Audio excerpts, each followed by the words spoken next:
Good morning. এখন সময় 9:30। বৃষ্টিটা অনেকক্ষণ হলো, প্রায় 20 মিনিটের মতো হয়ে গেছে বৃষ্টিটা হচ্ছে। আর মুষলধারে বৃষ্টি হচ্ছে, সময়ে সময়ে ভীষণ বাতাস, সময়ে সময়ে বাতাস নেই। ফোনে যতটা আলো দেখতে পাচ্ছ অতটা আলো কিন্তু নেই। দেখি কতটা কমাতে পারি। দেখো, নর্মালি এমনটাই অন্ধকার রয়েছে। হ্যাঁ, যতটা আলো দেখাচ্ছে ততটা আলো কিন্তু নেই। আর ফোনে বৃষ্টিটা দেখতে পাচ্ছ ঠিকই, আর ঘর বাড়িগুলোও দেখতে পাচ্ছ যে ছাদগুলো দেখা যাচ্ছে। এটা কিন্তু নর্মালি দেখা যাচ্ছে না, আমি কিন্তু দেখতে পাচ্ছি না, পুরো আবঝাড় ঘোলা দেখাচ্ছে। এখন কতক্ষণ ধরে হয় বৃষ্টিটা দেখা যাক। বৃষ্টি হলে তো আমার অসুবিধা নেই, টেনশন হচ্ছে একটাই, যে জল যদি ঠিকঠাকভাবে না নামে তাহলে জলটা আমার ঘরে আসে, যেটা তোমরা ভালো করেই জানো। তো সেটারই ভয়, এছাড়া কোনো কিছু ভয় নেই।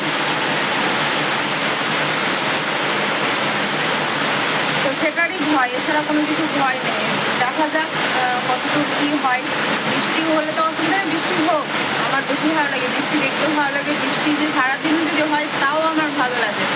কিন্তু চিন্তার বিষয় যে জল না ঢুকে যায় ভেতরে। কন্টিনিউ যদি এইভাবে বৃষ্টি হতে থাকে তাহলে জল ঢুকবে।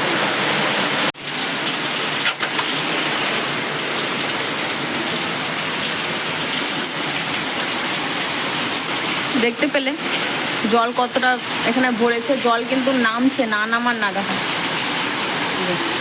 আর ওই মুখে তাহলে কি মুষলধারে বৃষ্টিটা হচ্ছে ভাবতে পারছো। মাথায় দিলাম তেল, আজকে পুরো জল দিয়ে মাথা ভিজাবো, একবার দাঁড়িয়ে থাকবো সাবানের নিচে। রান্নার জোগাড় করে নিচ্ছি। রান্নার তো আজকে ঝামেলা নেই বেশি কিছু, বললাম না কালকে যদি সবজি না আসে বা বাজার না আসে তাহলে তো এই দুটো সম্বল। তো ডাল সেদ্ধ ছিল, সেই ডাল সেদ্ধটা বার করেছি, বসাবো। ডিম বার করে রেখেছি, পেঁয়াজ লঙ্কা কুচানো হয়ে গেছে, আর কিছু বরবটির ঢেঁড়স ছিল, সেটাকে একসঙ্গেই ভাজা করব। তো ওটা দেখায়, ফোনটা চার্জে নিচ্ছে না, ফোনে একটুকু চার্জ ছিল না, ফোন চার্জে বসিয়ে মানে যতটুকু চার্জ ছিল সেটাতে কাজ কমপ্লিট করা হলো। কাজ কমপ্লিট করে ফোনটা চার্জে বসানো, চার্জের মধ্যে এবার ফোন আসলো। অনেকদিন পর অনেকজনের সাথে কথা হলো, বেশ ভালো লাগলো। তো ওদিকে কথা বলছিলাম, কথা বলতে বলতে কাজ হচ্ছিল, আর কিছু কথাতে কাজ হয়নি, সেটা একটু ছাদে গিয়ে হাঁটতে হাঁটতে কথা হয়েছিল। ওটা তো বেশি ভালো লাগে, হাঁটা চলা করতে করতে কথা বলা। তো যতটুকু হয়েছে ওগুলো দেখতেই পাচ্ছ, তাও আমি এক ঝলক দেখিয়ে দিচ্ছি। ভাতটা এই মাত্র নামিয়ে ফোনটা নিয়ে আসলাম, যতটুকু চার্জ হয়েছে ঠিকঠাকভাবে চার্জ নিচ্ছে না, জানি না কেন। তো যা হয়েছে ওটা আপডেট দিয়ে দিই, মানে দেখিয়ে দিই, পরেরটা আবার পরে দেখা যাচ্ছে যে কী হচ্ছে না হচ্ছে। তেল দিলাম ইচ্ছে করে, আর বিভৎস মাত্রায় চুল উঠলো, প্রচুর প্রচুর চুল উঠলো। কী বলবো, মানে এত যে চুল ঝরছে ধারণার বাইরে। কেন চুল ঝরছে তাও বুঝতে পারছি না। ছিল না, বন্ধ ছিল 2 দিন, আজকে দেখছি অতিরিক্ত। আজকে থেকে নয়, এটা হচ্ছে গত মানে বুধবার দিন থেকে, আজকে মনে হয় শুক্রবার যত সম্ভব। ওই যেদিন সল্ট লেক গেছিলাম, সল্ট লেকে সেদিন থেকে চুলটা প্রচুর পরিমাণে চুল উঠছে, সেদিন থেকে। হ্যাঁ, বৃহস্পতিবার শুক্রবার, আজকে আমার শুক্রবার, হ্যাঁ ঠিকই বলেছি, বুধবার থেকে চুলটা বিভৎস মাত্রায় উঠছে। তো ঠিক আছে, বেশি কথা বলছি না, চলো। ঢেঁড়স আর বরবটি আজকে হলুদ দিলাম, হলুদ দিই না আমি, অমলেট করব। আর এই পেঁয়াজটা রাখা রয়েছে, এই ভাজাতে দেবো। আর ডালটা গরম করে নেবো, ডালটা ছুঁক দেবো না, যা আছে ওইভাবে গরম করবো, তাহলেই হয়ে যাবে। কড়াইয়ে তেল আছেই, কালকে রাতে পাঁপড় ভাজা হয়েছিল, তো এই তেলে ভেজে নেব। আর খাওয়ার টাইমে ডিমের অমলেটটা করবো, তাহলেই হয়ে যাবে গরম গরম।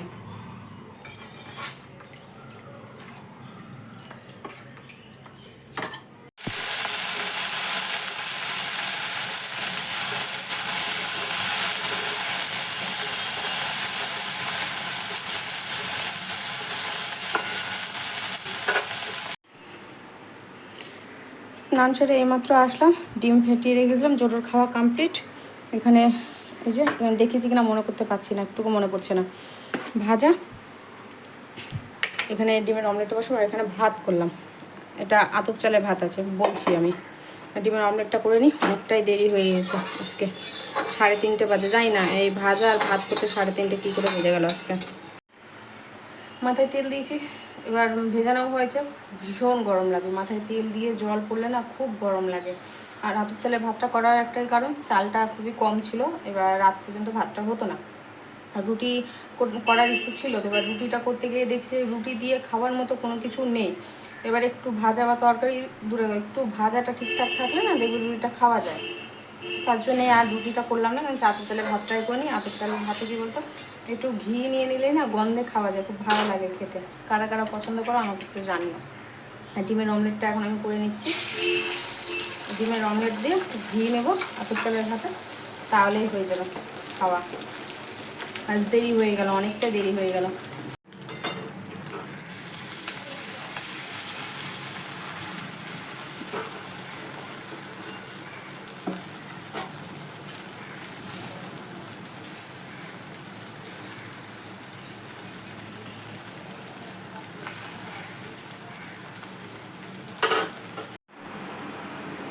Good evening.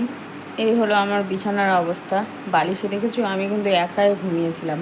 আমি যখন একা ঘুমাই আমার জায়গা লাগবেই লাগবে, তার জন্যেই আমি কিন্তু আলাদাভাবে একটু ঘুম দিই।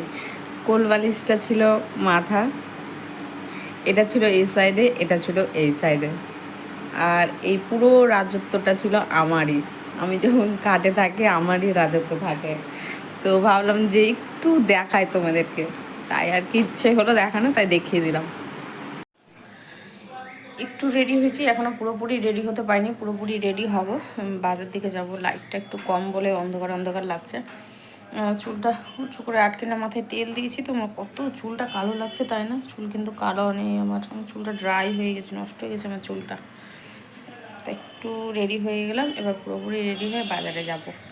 সকাল সকাল বাজার আসলে যে কোনো কিছু, সে সবজি বলো, মাছ বলো, খাসির মাংস বলো, মুরগির মাংস তো সামনেই কেটে দেশের আলাদা ব্যাপার, খাসির মাংস বলো, এগুলো না টাটকা ফ্রেশ পাওয়া যায়। তো না পারতেই নিলাম, কিছু করার নেই। যে মাছটা দেখে মনে হলো যাই হোক একটু ফ্রেশই আছে, টাটকা আছে, তাই নিয়ে ফেললাম। লোটে মাছ নিতে খুবই খুবই ইচ্ছে করছিল, লোটে মাছ আমি কোনোদিনও খাইনি, ভাবলাম যে নেই। তো মাছটা না দেখে আমার ঠিকঠাকভাবে মনে হলো না, সেই সকালকার মাছ তো বরফে দেওয়া ছিল, তো তার জন্যে আর নিলাম না। দেখি যদি কোনো সময় সকালের দিকে আসে, সে সকালের বাজার তো এখন করা বন্ধই হয়ে গেছে, তোমরা তো জানোই ভালো করে, দেখতেই পাচ্ছ। সেদিন ভাবছি লোটে মাছটা নেব, লোটে মাছটা খাওয়ার ইচ্ছে আছে আমার। ওই বলো কি কি বলছে, ওই বেসন দিয়েও অনেকে দেখছি যে ভাজছে, আবার অনেকে একটু ঝুড়িও করছে, যেটা একদম মশলা দিয়ে মাখা মাখা, তো ইচ্ছে আছে। বাজার করে চলে আসলাম, মাছ নিলাম, কাটা মাছই ছিল, 250 টাকা নিল। 280 টাকা বলছিল, যাই হোক 30 টাকা কম করলো। কাটা ছিল, দেখলাম যে মাথা আর লেজাটা নেই, আমি যাক তাহলে পিসগুলো সলিড পাওয়া যাবে। আর বাজারে ব্যাগ কোথায় রাখলাম, এই দেখছো দেখো, বাজারের ব্যাগ এখানে। একজন বসলো, গেট খুললাম, একটু বাতাসটা আসছে, ড্রেস চেঞ্জ করলাম, আর তোমাদের সামনে আসলাম না। যে টক দইটা ফ্রিজে বড়ি নিয়ে এসছে, শুক্তো রান্না করব। কালকে মাথায় দেবো টক দই, চুলটার একটু গতি লাগাতে হবে। সোয়াবিন নিয়ে আসলাম, বড়ি নিয়ে এসেছি, বড়ি নিয়ে আসার কারণ আছে, এই যে তোমার সজনে নিয়ে এসেছি, উচ্ছে নিয়ে এসেছি, কাঁচকলা নিয়ে এসেছি, আলু কোথায় কত টাকা দাম একটু জানিও। আজকে তাল নিয়ে আসলাম, দেখে মনে পড়লো, মনে ছিল না। তো তালের বড়া না খেলে হয় বলো তো? একটু বেশি পাকা মনে হয়, এটা ব্যবস্থা করে নেবো কালকে, আজকে আর কিচ্ছু করবো না।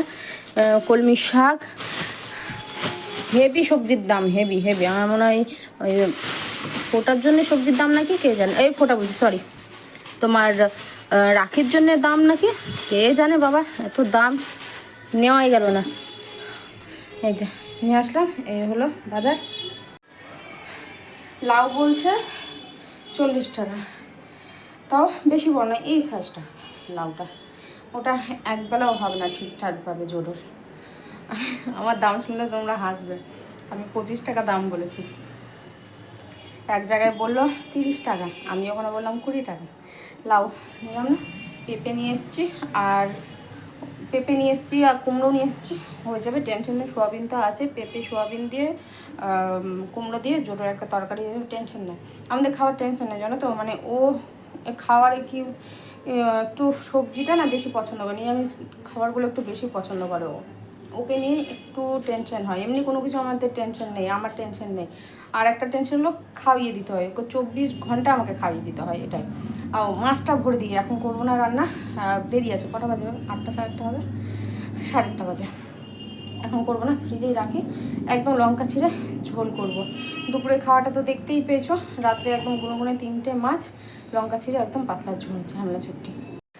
মাছ ভাজা বসিয়ে দিয়েছি, রান্নাটা তো করতেই হবে। এখন 9:30 বাজে, দেখতে দেখতে কখন টাইম পার হয়ে যাবে তা ঠিক নেই। আজকে কী করে টাইম পার হয়ে গেছে, দুপুরেও যা টাইম পার হয়েছে, রাতেও ঠিক সেইভাবে টাইমটা পার হয়েছে, বুঝতেই পারা যায়নি। আর সব কিছুই রয়েছে টুকটাকভাবে, সবই হয়েই যাবে। রাত্রেবেলাতে শুধু ঝোল করব আলু দিয়ে, আলুটা অনেকদিন পর খাওয়া হচ্ছে বলে একটু বেশি করেই নিয়ে নিচ্ছি। বাজারে তো গেছিলাম, বাঁধাকপি ফুলকপি এগুলো না নিতে ইচ্ছা করছিলো, মানে খাওয়ার জন্য খেতে ইচ্ছা করছে, একভাবে খাওয়া হয়নি।